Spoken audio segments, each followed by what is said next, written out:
नमस्कार मित्रों, मैं हूं कविता और मेरे चैनल पर आपका स्वागत है।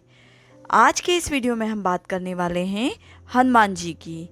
हनुमान परमेश्वर की भक्ति की सबसे लोकप्रिय अवधारणाओं और भारतीय महाकाव्य रामायण में सबसे महत्वपूर्ण व्यक्तियों में प्रधान है। वह कुछ विचारों के अनुसार भगवान शिव जी के 11वें रुद्रावतार सबसे बलवान और बुद्धिमान माने जाते हैं।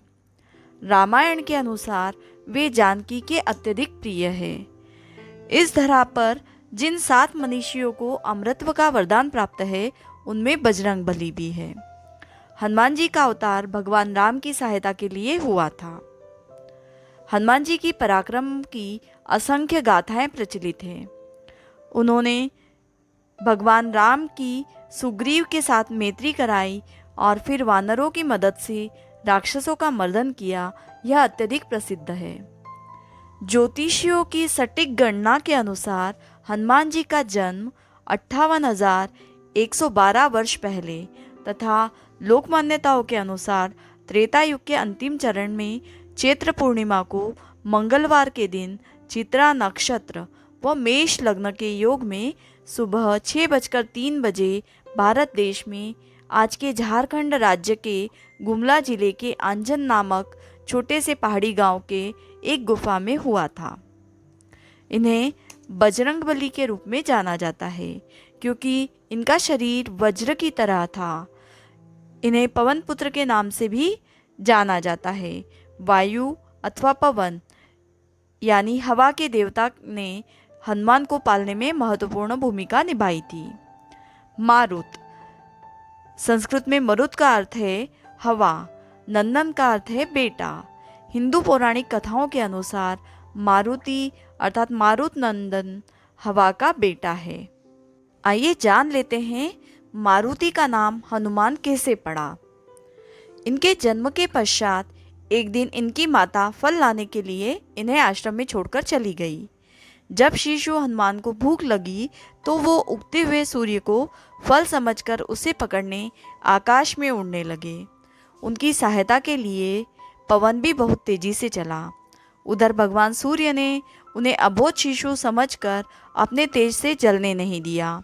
जिस समय हनुमान सूर्य को पकड़ने के लिए लपके, उसी समय राहु सूर्य पर ग्रहण लगाना चाहता था।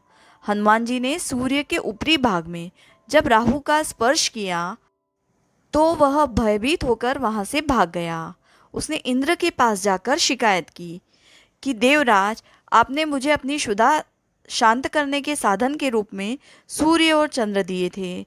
आज अमावस्या के दिन जब मैं सूर्य को ग्रस्त करने गया, तब देखा कि दूसरा राहु सूर्य को पकड़ने जा रहा है। राहु की यह बात सुनकर इंद्र घबरा गए और उसे साथ लेकर सूर्य की ओर चल पड़े। राहु को देखकर हनुमान जी सूर्य को छोड़ राहु पर झपटे। राहु ने इंद्र को रक्षा के लिए पुकारा तो उन्होंने हनुमान जी पर वज्र युद्ध से प्रहार किया और जिससे वे एक पर्वत पर गिरे और उनकी बाई ठुड्डी टूट गई। हनुमान जी की यह दशा देखकर वायुदेव को क्रोध आ गया। उन्होंने उसी क्षण अपनी गति को रोक दिया। इससे संसार की कोई भी प्राणी सांस लेने में समर्थ नहीं था और सब पीड़ा से तड़पने लगे।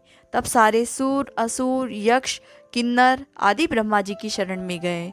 ब्रह्मा उन सबको लेकर वायुदेव के पास गए। वे मूर्छित हनुमान को गोद में लिए उदास बैठे थे।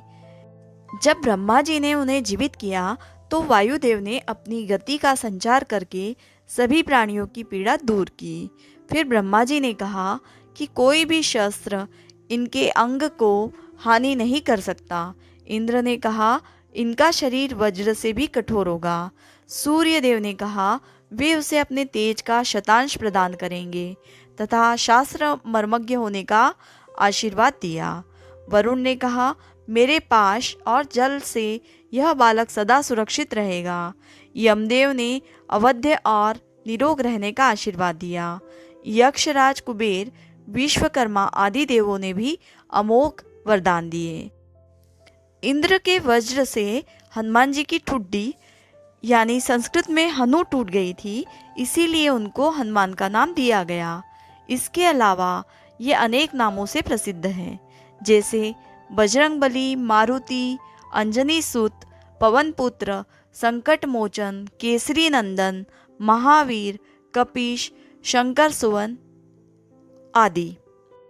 दोस्तों, यदि ये वीडियो आपको अच्छा लगा हो तो आप इसे लाइक करें, शेयर करें और यदि अब तक आप मेरे चैनल पर नए हैं तो चैनल को सब्सक्राइब करें एवं बेल बटन प्रेस करें, जिससे आने वाली सारी वीडियोस की जानकारी सबसे पहले आपको मिल सके।